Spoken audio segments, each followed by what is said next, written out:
What's up mga kabagis? High blood ka ba?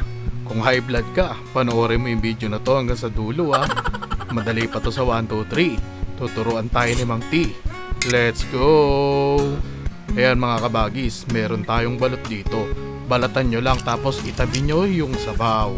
At gagamitin natin yan mamaya dun sa sauce. At mga kabagis, maghiwa lang tayo ng mga aromatics natin. Tapos balutin lang natin yung ating balot sa harina. Crinkles! Saka natin yan ipipirito. Pagka okay na siya mga kabagis, hanguin na natin. Kitang kita nyo naman, yan pa lang pwede na. Magigisa nga pala tayo. Oil of your choice. Lagyan nyo lang din ng konting margarine, bawang.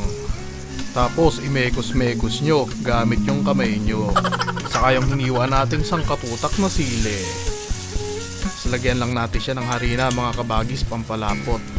Tapos lagyan natin siya ng tubig, saka yung sabaw. Lagyan lang natin siya ng konting suka mga kabagis, at saka paminta.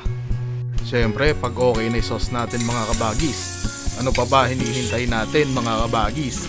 Banata na yan. Bye bye.